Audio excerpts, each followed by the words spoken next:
Hello साथियों, एक बार पुनः आप सभी का मेरे YouTube चैनल में स्वागत है। और मैं आप लोगों को क्लास 12th की फिजिक्स के कुछ न्यूमेरिकल्स बता रहा था। मैं उसी क्रम में आगे बढ़ूंगा और क्वेश्चन नंबर 23 तक मैंने आपको इससे पहले वाले लेक्चर पे बताया। आज मैं 24 नंबर की बात करूंगा, क्वेश्चन नंबर 24 की। तो आपने देखा था, जब कभी दो आवेश होते हैं उसके बीच में एक तीसरा आवेश रखा जाता है, तो वो आवेश कहाँ रखा जाएगा, यह हम लोगों ने सीखा था कि किससे कितनी दूरी पर रखा जाएगा। तो साथियों, आज भी वैसा ही क्वेश्चन है, लेकिन उस समय दोनों प्लस आवेश हुआ करते थे। इस बार एक प्लस है, एक माइनस है। तो आप ये माइंड में सेट रखिए कि एक प्लस हो जाएगा, एक माइनस हो जाएगा, तो आवेश को जो तीसरा आवेश रखेंगे हम दोनों आवेशों के बीच में नहीं रख पाएंगे।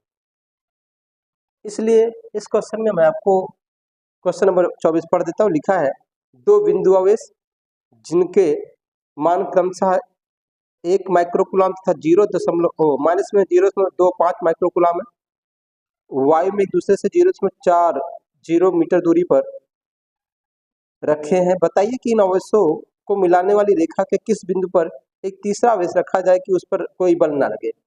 सेम क्वेश्चन यही था साथी, और मैं आपको बताने का प्रयास करता हूँ। ये आपका ये 1 माइक्रोकुलाम है और ये प्लस का है साथियों, और ये माइनस में 0.25 माइक्रोकुलाम। ठीक, अब आपसे कहा है कि एक तीसरा आवेश रखना है, इसके बीच की डिस्टेंस में कवर कर लेता हूँ। लिखा है 0.40।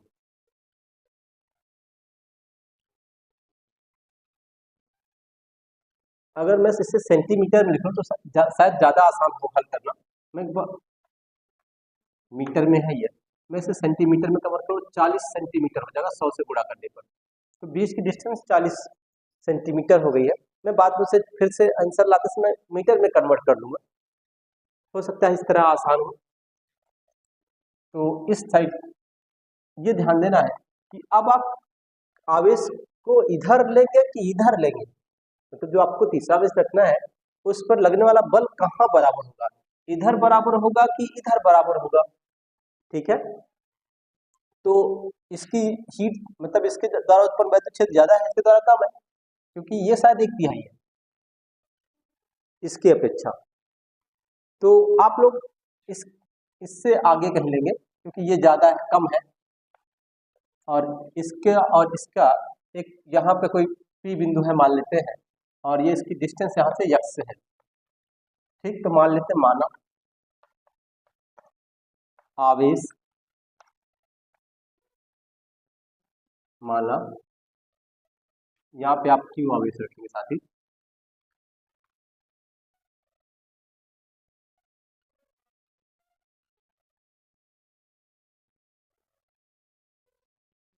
तो कितना है वो हम लोगों को पता है, मैंने मान लिया कि माना क्यू आवेश रखा जाता है। ठीक, चलिए मैं आपको सारे चीजें मान लेता हूँ। माना आवेश माइनस में 0.2 से x मीटर की दूरी पर, x सेंटीमीटर की दूरी दे रहा हूँ, x सेंटीमीटर की दूरी पर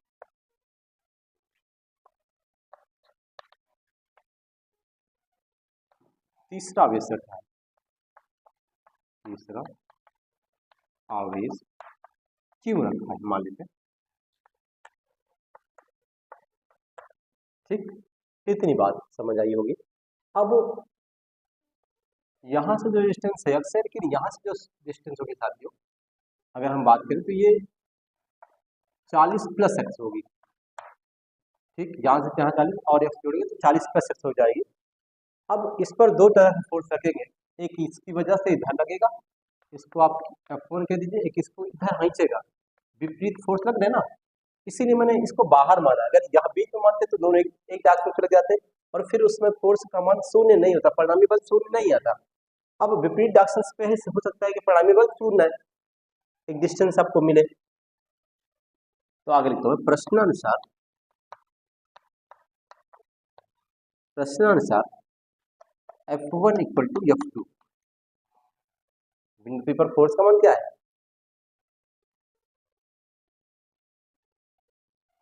दूरी पर तीसरा आवेश बिंदु, तीसरा आवेश क्यों बिंदु P पर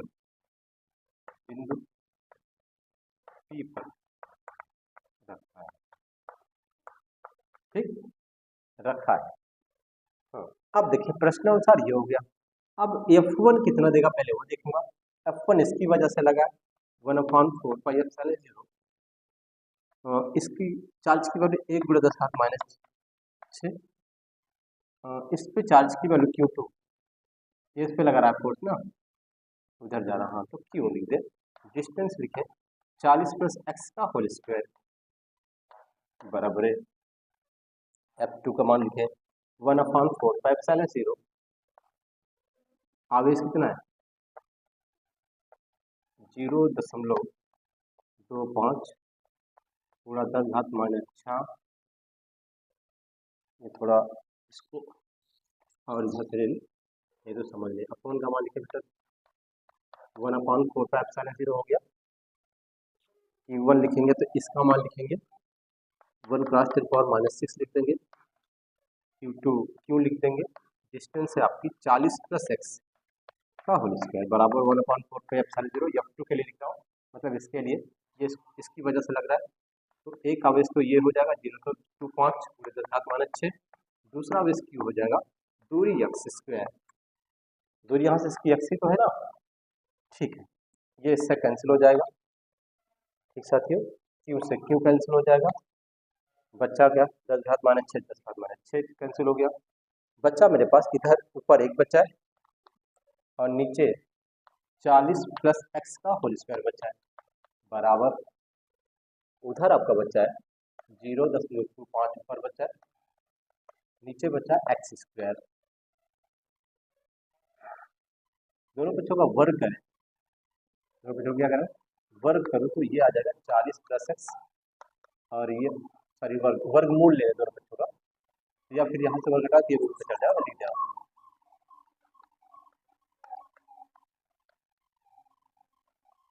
ये रूट पे आ जाएगा 0.25 / x², तो 1/40 + x बराबर x² रूट से बाहर 1/x नीचे, रूट में यह बच्चा ये नंबर क्या आएगा 25/100 लिख देता हूँ, यानी दो नंबर पर पॉइंट है, 2 0 बढ़ा लिया। आसान हो गया आपका क्वेश्चन। ऊपर 5 बचा नीचे 10 बचा, 1/40 + x आया, 5 दूनी 10 2 आया, नीचे 2x हुआ तो 1/40 + x आया, 1/2x हो गया, इसका यहाँ गुणा इसका यहाँ गुणा, 2x बराबर 40 + x आया, x को इधर भेज दो तो 2x - x बराबर 40 आया।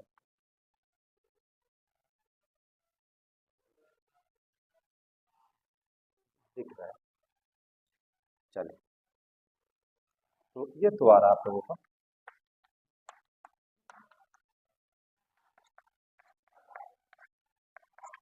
ठीक, यहाँ तक आया। आगे 2x से x गया तो x बचा, और ये 40 सेंटीमीटर आया। इसी को हम मीटर में कन्वर्ट करें तो 100 से भाग दे देंगे, और 100 से भाग देंगे तो 0.40 मीटर आ जाएगा। ठीक, ये आंसर रहा पहले क्वेश्चन का, आपके क्वेश्चन नंबर 24 का। दूसरे आवेश के बाहर की ओर 0 मीटर की दूरी पर रोने लगेगा। मैं नेक्स्ट क्वेश्चन की ओर चलूंगा, क्वेश्चन नंबर 25 पे, 24 हो गया आपका, आप इसे नोट कर सकते हैं। मैं नेक्स्ट क्वेश्चन की ओर चलूंगा, ठीक साथी, मैं इसको मिटा दूं। क्वेश्चन में जहां समझना है आप कमेंट्स बॉक्स में कमेंट कर लीजिएगा, मैं उसके आंसर करने का प्रयास करूंगा। मेरा अगला क्वेश्चन है क्वेश्चन नंबर 25। मैं आपको पढ़ के बताता हूँ क्वेश्चन नंबर 25 है क्या। 5 × 10⁻⁴ कूलाम आवेश पर 2.25 न्यूटन का बल कार्य करता है, उस बिंदु पर वैद्युत क्षेत्र की तीव्रता ज्ञात कीजिए। आपको ई निकालना है। पहले हम ये चेक करेंगे दिया क्या गया है, दिया है Q बराबर 5×10⁻⁴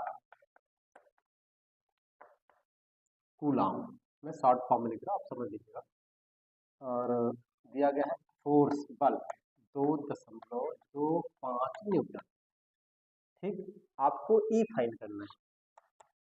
बहुत आसान सा क्वेश्चन है साथियों, आप चेक करें। ई इक्वल टू हम लिख सकते हैं F/Q, ये फॉर्मूला हम लोग पढ़ के आए हैं। F की वैल्यू है मेरे पास 2.25, Q की वैल्यू है 5×10⁻⁴। ठीक साथियों, अब और आगे ले चले इसको, तो पहले हम इसका पॉइंट हटाएंगे, और पॉइंट हटाने के लिए नीचे जीरो बढ़ा लेते हैं। सबसे आसान तरीका है, मैंने जीरो बढ़ा दिया। कितने जीरो बढ़ाया? 2, क्योंकि 2 अंक बाद पॉइंट है, 1 2। ठीक साथियों, अब गुणा 1/5 ये वाला बचा है हमारा, और ये ऊपर जाएगा 10⁻⁴ ऊपर जाएगा, तो आपको पता है 10⁻+4 में बदल जाएगा, चेंज हो जाएगा। अब 5 से मैं इसको काट देता हूँ। काटूँ तो 5 चौके 20, 5 5 25, लगभग 45 आएगा। मैं इसको इधर नोट कर दे रहा हूँ। आपका आया 45, और नीचे 100, 10 घात जो 4 है उसको हम 1 लिख के 4 जीरो नोट कर सकते हैं। 2 जीरो कैंसिल हो गया, ई बराबर 4500 बन जाएगा। इसको हम मानक फॉर्म में लिखे, स्टैंडर्ड फॉर्म में, तो पॉइंट यहाँ आएगा 4/5, 1 2 3, 3 अंक बाद मैंने 3 पॉइंट इधर लेके आया है, तो यहाँ पे प्लस का 3 हो जाएगा। इतना N/कूलम। ये क्वेश्चन का आंसर रहा साथियों आपके। ये क्वेश्चन नंबर 25 आपका कंप्लीट है, बहुत आसान क्वेश्चन था। हम क्वेश्चन नंबर 26 को चलेंगे।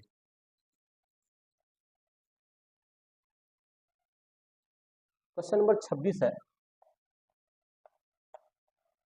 मैं पढ़ता हूँ। एक अल्फा कण है, और वो 15×10⁴ N/कूलम के वैद्युत क्षेत्र में स्थित है। उस पर लगने वाले बल की गणना करनी है। ठीक है, अल्फा कण पर आवेश कितना होता है? तो ये दिया गया है कि अल्फा कण है, तो उसका जो चार्ज होगा साथियों, वो हम लोगों ने पहले पर रखा है 3.2×10⁻19। आपसे कहा कि एक समान वैद्युत क्षेत्र ई में कहीं स्थित है, और उसकी जो वैल्यू है 15×10⁻⁴ है, ये +4 है, +4 है साथियों। ये कूलम, ये N/कूलम। हम लोगों को चाहिए क्या? F चाहिए। फिर से वही वाला फॉर्मूला जो इसके पहले हम लोग लगाए थे, लगा दीजिए। Equal to F/Q0।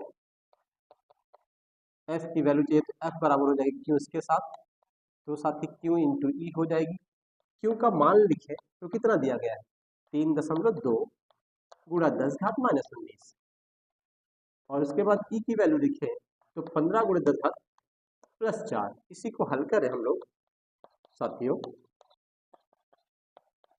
तो 15 का गुणा करें 3.2 में, 15 दूनी 30, हाथ है 3, 15 तिया 45, 3 48। एक अंक 5 पॉइंट लगा सकते हैं, क्योंकि यहाँ भी लगा है, सबने कहा हाँ ऐसा होता है, तो मैंने भी कह दिया ठीक है। और इसको हल करें, पावर वाली बात है, तो 4 है या 19 है, 10⁻15 में कन्वर्ट हो जाएगी। ठीक, इसको और थोड़ा स्टैंडर्ड फॉर्म में लिखें, तो इस पॉइंट को यहाँ लेके आएंगे, और एक अंक पॉइंट इधर लेके आए, उसको इस तरह लिख सकते हैं, गुणा 10 घात कितना है? 15 है, एक जुड़ जाएगी तो 14 बचेगी। ठीक, तो ये क्वेश्चन का आंसर रहा, इतना न्यूटन का फोर्स लगेगा अगर हम लोग एक अल्फा कण को इतने वैद्युत क्षेत्र में रखेंगे तब साथियों। नेक्स्ट क्वेश्चन हम लोग चले देखेंगे। अगला क्वेश्चन हम लोग का क्वेश्चन नंबर 27 है। मैं इसको इरेज करता हूँ। देखिए क्वेश्चन नंबर 27 पे हम चलेंगे। फिर से कह रहा है हीलियम के नाभिक के कारण उससे 1 एंगस्ट्रॉम की दूरी पर वैद्युत क्षेत्र की गणना करनी है, वैद्युत क्षेत्र की तीव्रता की गणना करनी है साथियों। तो Q और R दिया गया, मैं आपको बताता हूँ। क्वेश्चन नंबर 27 है कि 28 है? क्वेश्चन नंबर 27 है, और क्वेश्चन नंबर 27 में आपसे कहा है कि एक हीलियम का कण है, उस पर जो आवेश होगा वो अल्फा कण के बराबर होता है। अल्फा कण जो है हीलियम का नाभिक होता है साथियों, ठीक है। तो उस पर जो आवेश होगा वो यही होगा, इतना कूलम। फिर आपसे कह रहा है कि आर दिया गया दूरी 1 एंगस्ट्रॉम, मीटर में कन्वर्ट करें तो 10⁻⁻10 मीटर। क्या निकालना है हमको? वैद्युत क्षेत्र की तीव्रता। हम लोग फॉर्मूला जानते हैं, 1/4πε0 Q/r²। सबने कहा हाँ, मैंने भी कहा हाँ। इसकी वैल्यू साथी होती है 9 गुणे 10 घात 9। क्यू का मान होगा 3.2 गुणा 10 घात -19 और दूरी है 10 घात -10। एक गुणा में भी है, उसको भी लिख देता हूँ, स्क्वायर लगा देता हूँ। इसी को हल करना बहुत आसान है, मैं आपको हल करना सिखाता हूँ। पहले इसका इसके साथ गुणा कर लेना और इसका इसके साथ हल कर देना। तो 9 दूनी 18 की 8, हाथ आए 1, 9 तिया 27 एक 28। आप चेक करें, यहाँ पे एक संख्या पॉइंट है, यहाँ लगा देता हूँ। ठीक, अब इसको हल करें साथियों, इसको तो ये 10 घात -10 बच जाएगी, प्लस की माइनस की घट जाएगी और नीचे आपकी बच जाएगी, देखिए क्या बचेगी, ये बच जाएगी 1 गुणा 10 घात -30। इसको ऊपर लेके चले तो यही माइनस प्लस में कन्वर्ट हो जाता है। ऊपर से नीचे जाने में, नीचे से ऊपर आने में ये प्रोसेस हुआ करते हैं साथियों। जब ये नीचे से ऊपर गया तो घाते प्लस की, आप देखें 28.8 गुणा 10 घात +10 बच जाएगी। ठीक साथी, क्योंकि -10 से +20 घटेगा तो प्लस की 10 बचेगी। ठीक, और आगे चलते हैं, ई की वैल्यू 2.88 गुणा 10 घात 11, इतना न्यूटन अपॉन कूलम, ये आपका आंसर है। ठीक साथियों, तो क्वेश्चन नंबर 27 आप लोगों का। आज मैंने 24, 25, 26, 27, 28 की ओर चलता हूँ मैं। आप ये लगभग आपका क्वेश्चन क्लियर हो गया है।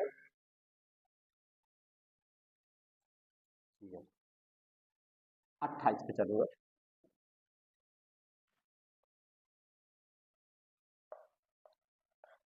क्वेश्चन नंबर 28 आपसे कह रहा है 5 गुणे 10 घात -8, 5 गुणे 10 घात -8, ये क्या दिया गया साथियों, ये कूलम आवेश दिया गया, बिंदु आवेश है। और आपसे कह रहा है कि कितनी दूरी पर वैद्युत क्षेत्र की तीव्रता इतनी होगी, आर पूछ रहा है और ई दिया गया है 450 न्यूटन अपॉन कूलम, ये दिया है। अब हम लोगों को वैद्युत क्षेत्र की तीव्रता निकालने का फॉर्मूला पता है और यहीं से हम दूरी भी फाइंड कर पाएंगे। ठीक, ऐसा कुछ हुआ तो और ई की वैल्यू दी गई 450, इसकी वैल्यू है 9 गुणे 10 घात 9, क्यू का मान है 5 गुणे 10 घात -8, नीचे आर है, आर निकालना है, स्क्वायर बना लेता हूँ। तो आर निकालना है, जिसको निकालना वो अकेला होना चाहिए साथियों। तो इस नंबर को मैं इन सबके साथ लाऊंगा और इसको इधर लेके आऊंगा। रीजन आप जानते हैं, क्योंकि अचर राशियों का अचर राशियों के साथ सॉल्यूशन होता है और चर राशियों का चर राशियों के साथ होता है। तो मैं आपको इसको हल करके देता हूँ। 9 गुणा 5 और ये माइनस की 8 है और ये प्लस की 10 बच जाएगी साथियों। ये नीचे आएगी 450, 9 पच्चे 45 गुणे 10, ये भी 450, ये भी 450, दोनों सेम सेम नंबर कट जाएंगे। आर स्क्वायर बराबर 1, तो आर बराबर प्लस माइनस की 1, तो आपका आंसर आर प्लस 1 मिलेगा, क्योंकि दूरी हमेशा 5 की हुआ करती है साथियों। तो ये आर रहा, बहुत आसान क्वेश्चन है, बहुत हार्ड नहीं है। जहां समझना है वहां आप कमेंट्स करिए, मैं आपको दोबारा बना के दे दूंगा। क्वेश्चन नंबर 28 हो गया है।